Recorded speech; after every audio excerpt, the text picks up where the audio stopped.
Vamos lá, galera? Vamos trabalhar com duas questõezinhas aí que são pedreira. Isso daí vai ajudar em muito desenvolver o nosso raciocínio, tá certo? Então vamos lá, vamos ver se vocês conseguem aí, vamos juntos. Mas antes disso, não esqueçam de dar lá o seu like e se inscrever no nosso canal. A gente vai estar sempre produzindo esse tipo de conteúdo aí para vocês que vai ajudar vocês e muito na resolução de provas, na melhoria de notas, no desenvolvimento do raciocínio, na evolução do próprio padrão de QI, né? Então, vamos juntos. O 12º termo da sequência, estou dizendo ali que a sequência é uma progressão aritmética, definida por 11, 15, 19, é igual ao número de elementos da interseção de dois conjuntos A e B. Sabe-se que o número de elementos de A menos B é igual a 15 e que o número de elementos de B menos A é igual ao sucessor da terça parte do número de elementos de A menos B.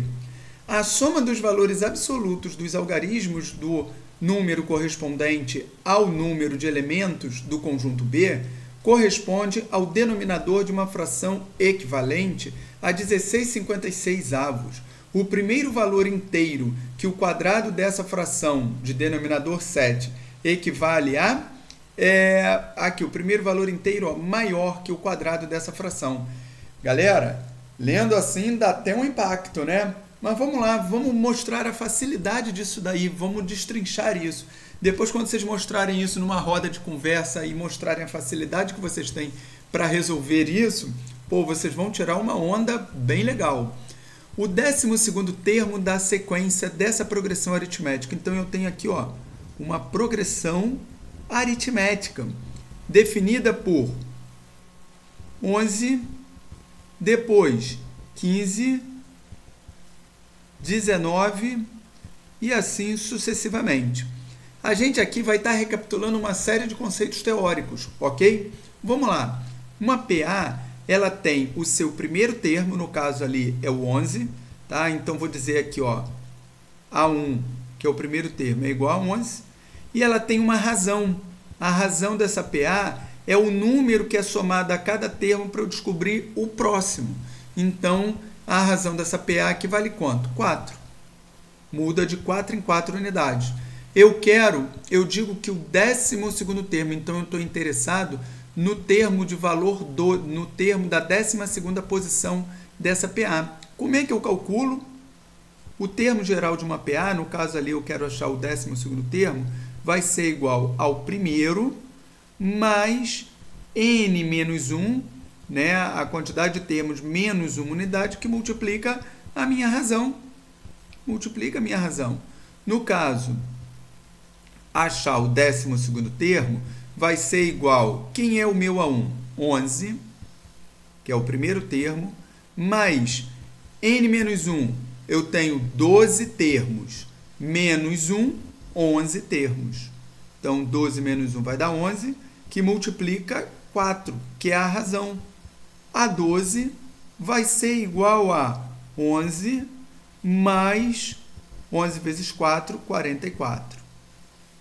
Gente, por favor, não pode somar esse 11 com esse 11, hein? Tenho que fazer a multiplicação antes de fazer qualquer adição. Então, a 12 vai ser igual a 55. Tá lá, ó. 44 mais 11, 55. Ok. Já destrinchei o primeiro passo. Então, vamos deixar aqui bem frisado a 12 igual a 55. Vou envolver isso daqui, que já é uma pista. Vamos lá. É igual ao número de elementos da interseção dos conjuntos A e B. Então, eu estou dizendo que o número de elementos da interseção de A com B, que são dois conjuntos, equivale a 55.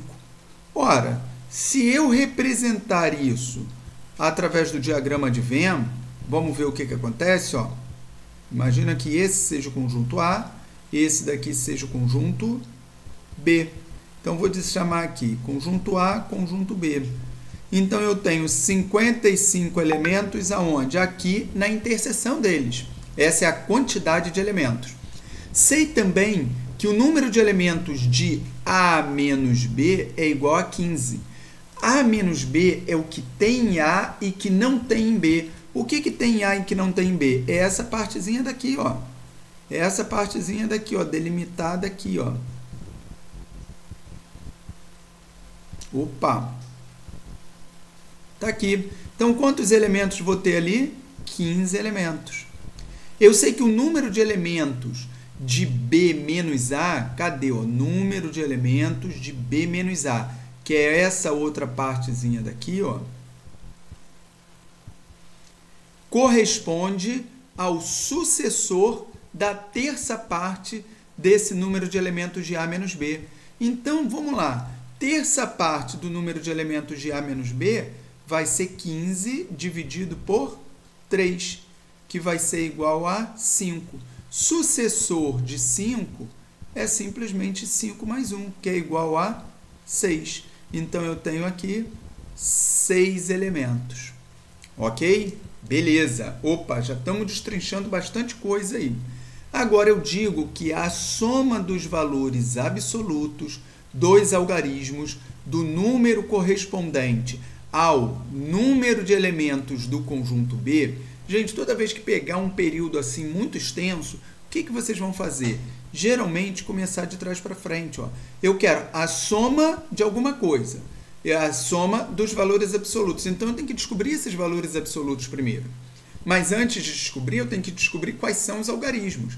Antes de descobrir quais são os algarismos, eu tenho que descobrir qual é o número correspondente ao número de elementos do conjunto B.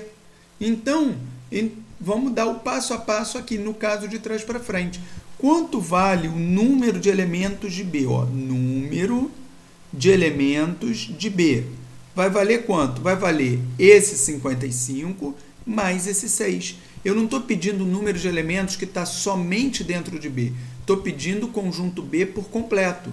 Então, o conjunto B por completo vai ser 55 mais 6 ou 6 mais 55, tanto faz. Isso tudo daqui, número de elementos de B, vai ser igual a 61. Agora, o que eu quero? Eu quero a soma dos valores absolutos desse resultado daqui. Então, vou fazer aqui, ó, 6 mais 1 igual a 7. Opa, cheguei aqui no 7. Estou parado aqui. Tudo isso são pistas que vão fazendo eu progredir para as pistas subsequentes e assim eu vou trilhando o caminho. Então, estou parado aqui, cheguei no 7. Eu sei que esse valor corresponde ao denominador, no caso esse 7, corresponde ao denominador de uma fração equivalente a 16/56. Opa, então vamos lá. Espera aí, o que eu vou fazer aqui agora? Eu tenho uma fração cujo denominador é o quê? Esse valor daqui, é 7. E eu não sei o que está aqui em cima.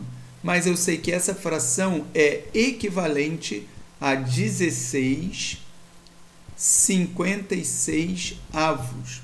Se ela é equivalente, significa que daqui para cá eu multipliquei por um determinado valor e daqui para cá eu multipliquei por esse mesmo valor. Lembrando, multiplicar o numerador e o denominador de uma fração por um mesmo número ou dividir o numerador e o denominador por um mesmo valor, eu não altero a fração, tá ok? Eu altero sim o valor do numerador, mas altero proporcionalmente o valor do denominador, fazendo com que o resultado da fração, que o resultado da divisão, permaneça o mesmo. Se vocês repararem, 7 vezes quanto vai dar 56? 7 vezes 8. Então, eu vou multiplicar o x também por 8. Ó. X por 8. Em outras palavras, se eu vier daqui para cá, vou fazer 16 dividido por 8, descobrindo que o meu x vale quanto? Vale 2. Então, descobri que o numerador da fração ali vale 2. Ok. Agora, eu quero o primeiro valor inteiro maior que o quadrado dessa fração. Qual fração? Essa fração daqui, ó. Essa fração que tem o denominador 7. Então, essa fração, que fração é essa? É a fração 2/7. porque o numerador aqui vale 2, denominador vale 7. Então, eu vou elevar essa fração ao quadrado. Essa fração elevada ao quadrado, eu vou obter aqui, ó, 4/49. 2 ao quadrado dá 4, 7 ao quadrado, 49. Beleza? Então, eu quero o primeiro valor inteiro maior do que essa fração. Então, o que eu preciso fazer aqui, ó, é pegar e dividir 4 por 49. Quando eu fizer essa divisão, vou acrescentar um 0 aqui, um 0 e uma vírgula aqui. Um 0 aqui, um outro 0 aqui. Isso daqui, realizando essa divisão, eu vou encontrar aproximadamente isso daqui, e não para ali. Porém, reparem que eu não preciso fazer essa divisão para chegar na minha resposta, porque eu já sei que eu estou dividindo um número menor por um número maior, ou seja, a classificação dessa fração aqui é uma fração própria. E toda fração própria, ela é menor do que quanto? Menor do que 1. Quando eu divido dois números aqui, inteiros positivos, sendo esse daqui menor e o denominador maior, estou dividindo um menor por um maior, isso vai me obrigar a acrescentar 0 aqui e vai fazer do meu quociente 0, alguma coisa. Ou seja, 0, alguma coisa é menor do que 1. Então, o primeiro valor inteiro maior que o quadrado dessa fração, quem é? O próprio 1. Resposta 1. Galera, se vocês tentarem fazer novamente, vocês já vão encontrar uma facilidade bem maior. Se permanecer a dificuldade, reassista o vídeo, tá bom? Assistam o vídeo ali novamente e vocês vão ver como é que é bem legal destrinchar esse tipo de problema. Vocês podem até colocar aí numa brincadeira, numa roda de conversa. Vamos para o próximo? Vamos lá? Vamos ficar bem afiado aí. Venda de maçãs. Olha só, um vendedor de maçãs esvaziou sua cesta da seguinte forma. O primeiro comprador pediu metade das maçãs que havia na cesta, mais meia maçã. O segundo comprador pediu metade das maçãs que havia restado, né, depois do primeiro comprador tirar aquelas maçãs, mais meia maçã. O terceiro comprador pediu metade das maçãs que havia restado na cesta, mais meia maçã. Seguindo dessa forma e sabendo que ao término da compra do quinto comprador, a cesta de maçãs fica vazia, completando exatamente os 5 pedidos, ou seja, atendendo o pedido dos 5 compradores, sem faltar ou sobrar qualquer maçã. Ou seja, todos os 5 pedidos foram exatamente contemplados. O que a gente quer dizer com isso? A gente quer dizer que quando o quinto comprador encerrou o pedido dele, não faltou nada de maçã para atender o pedido dele e, ao mesmo tempo, não sobrou nenhuma maçã na cesta. Ou seja, deu certinho ali para esvaziar a cesta. Quantas dessa fruta existiam inicialmente na cesta? Então, ou seja, quantas maçãs, né, dessa fruta aqui, porque eu estou falando apenas de um tipo de fruta. Por isso aqui no singular, mas quantas aqui fazendo referência à quantidade de maçãs. Então, havia inicialmente na cesta, ok? Então, vamos lá, observação. Nenhuma maçã foi cortada ao meio. E aí já dá um baque inicial, por quê? Você está falando que cada comprador pede metade das maçãs, imaginando aqui, ó, uma cesta. Olha que cesta linda. Isso daqui são as maçãs, muito bem desenhadas, tá bom? Que o camarada chega ali e pede metade das maçãs mais meia maçã. Como é que eu digo que nenhuma maçã foi cortada ao meio? Se eu estou pedindo metade de uma maçã quando eu estou comprando. Reparem, gente, que o pedido pode ser feito dessa forma e a quantidade fornecida de maçãs pode ser uma quantidade inteira, sem ter que cortar nenhuma maçã ao meio. Vamos entender isso? Vamos imaginar que você tivesse 3 maçãs na cesta. 3 maçãs. Se eu tenho 3 maçãs e peço metade da quantidade de maçãs, eu vou pedir o quê? 1 maçã e meia. Isso dá metade de 3. Mais meia maçã, isso daqui vai dar exatamente o quê? 2 maçãs. Então, já deu para perceber que eu consigo fazer esse tipo de pedido, comprar dessa forma, sem necessariamente ter que cortar a maçã ao meio. Então, eu já entendi que a quantidade inicial de maçãs, para que eu atenda esse padrão de pedidos, deve ser uma quantidade ímpar de maçãs.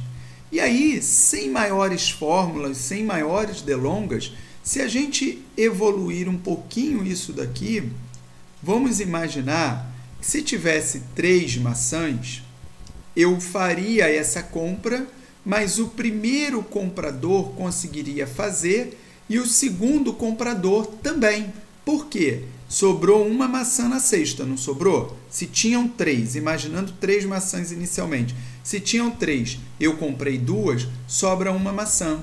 Se eu chego para comprar essa 1 maçã e peço exatamente ela da seguinte maneira, olha lá, tem a cesta e tem 1 maçã dentro da cesta.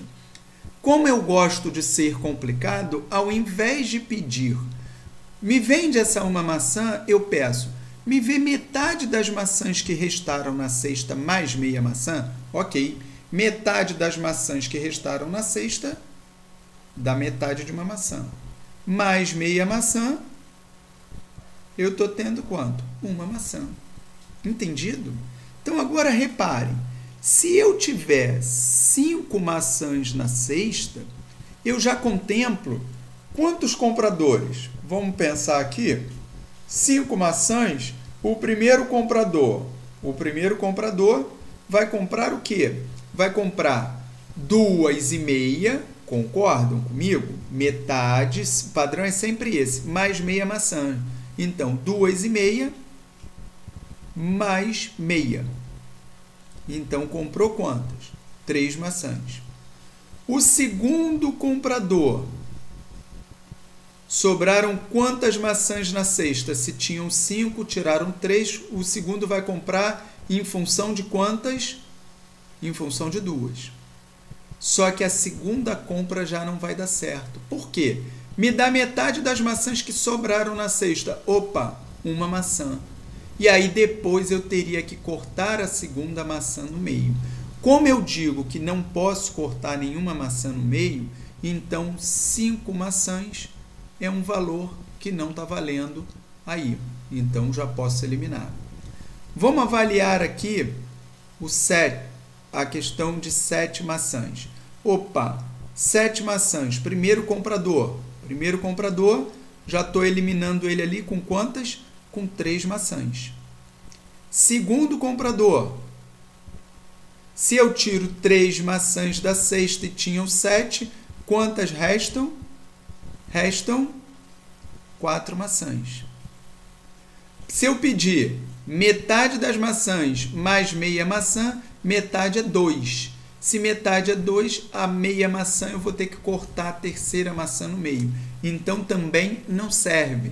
Reparem a jogada. A jogada é chegar em valores que sejam um valor ímpar e quando retirado me gere um novo valor ímpar. Senão a coisa não vai funcionar. Então vamos lá. A gente já entendeu esse processo. São alinhamentos lógicos para a gente entender o processo. Agora vamos lá. 9. Se eu tirar, olhem aqui, o que está acontecendo aqui? 7, aonde que está o erro? 7, se o primeiro comprador pedir metade mais meia maçã, ele não está comprando 3 maçãs. Então, eu não posso simplesmente repetir essas 3 maçãs daqui. E aí é que a gente está engolindo barriga, é que a gente está dando mole. O 7 aqui já mudou a referência. Então, eu vou comprar 3,5 mais meia. Então, 7 maçãs eu vou vender quantas para o primeiro comprador? 4. E aí sobraram quantas? 3. Aí dá para vender para o segundo comprador 2 maçãs. E aí vai sobrar 1 maçã. Dá para atender o terceiro comprador dessa forma? Dá para atender tranquilo o terceiro comprador que vai comprar a última maçã. Ok? Restando sempre um valor ímpar, eu consigo ir destrinchando. Então vamos lá. Imaginando ali 9 maçãs. Reparem, 5 maçãs aqui deu certo para o primeiro comprador, mas aí restou um valor par, então já não adiantou. Vamos imaginar aqui 9 maçãs. 9 maçãs, o que acontece com as 9? Quando eu vender para o primeiro comprador vai comprar quantas? Metade, que é 4,5, mais meia. Então ele vai comprar 5. Opa, 9 já está fora. Por que 9 já está fora? 9 tira 5 maçãs, sobra uma quantidade par de maçãs. Então, já não dá para vender nos mesmos moldes para o segundo comprador, ok? Então, a gente vai alinhar. Vamos dar um pulo aqui já direto para o 15? Vamos lá? 15 maçãs. Reparem que ímpar sim, ímpar não, eu vou ter um bloqueio. Por quê? Esse ímpar, quando eu reduzir o primeiro comprador, vai me sobrar uma quantidade ímpar. Esse ímpar daqui já não vai. Então, reparem que eu tenho que ter 1 maçã, mais 2, mais 4 e assim sucessivamente para poder ir chegando na quantidade do próximo vendedor. Reparem, para que esse daqui compre 4, eu teria que ter vendido uma determinada quantidade para sobrar 7. Qual a quantidade que eu vendo para vender metade mais meia maçã e sobrar 7? Eu teria que somar ao 7, 8 maçãs. 7 mais 8, 15. Então, olhem lá. Tenho 15 maçãs. Primeiro comprador vai comprar quantas? Primeiro comprador vai comprar metade. 7,5 mais meio, 8. Então, sobrou 7. Opa, se sobrou 7, eu consigo atender aqui, ó, mais 3 compradores, ó. Que seria aqui, esse seria o segundo, esse terceiro, esse o quarto. Agora, eu preciso de mais um valor que, depois que eu vender metade mais meia, sobrem 15 maçãs. Vamos lá? Olha lá para o número 31. Vou dobrar o 15 e somar uma unidade. 31. Se eu tivesse 31 maçãs, olha o que acontece com o primeiro comprador. Metade mais meio. Opa, metade mais meio aqui vai dar 15,5 mais meio, 16. Então, esse daqui vai comprar 16 maçãs. Consequentemente, o segundo comprador vai incidir em cima de quantas maçãs que restaram? 15. 31 menos 16 vai dar 15. Se sobrarem 15 maçãs, o segundo comprador pode comprar 8, aí vão sobrar 7. O terceiro comprador pode comprar 4, vão sobrar 2. Vão sobrar, 3. O quarto comprador pode comprar 2, e aí vai sobrar 1, e o quinto comprador pode comprar essa 1 maçã. Tá claro ali, galera? Então, gente, o que eu preciso, o padrão aqui é eu dobrar e somar uma unidade. Então, agora fica fácil, até para eu saber a resposta nós já achamos. Vamos botar aqui, ó, a resposta 31 maçãs. Agora, se eu quisesse evoluir nesse exercício trabalhando com 6, com 7 pedidos, não tem problema nenhum, ó. Para 6 pedidos seria dobrar isso mais uma unidade. Dobro de 31. 31 vezes 2, mais uma unidade. 31 vezes 2, 62 mais 1, 63. Então, com 63 maçãs, eu conseguiria fazer exatamente esse tipo de venda para 6 compradores. Se eu fizesse 63 vezes 2, vezes 2 mais 1, eu teria 126 mais 1, 127. Então, eu conseguiria fazer esse mesmo padrão para 7 compradores. Beleza, galera? Então, se eu digo que vendi dessa forma para 7 compradores, significa que a quantidade inicial de maçãs na cesta teria sido de 127 maçãs. É isso daí, galera. Show de bola. Até a próxima aula aí para a gente quebrar a nossa cuca e desenvolver o nosso raciocínio, tá bom? E elevar o nosso QI. Grande abraço, gente. Até a próxima.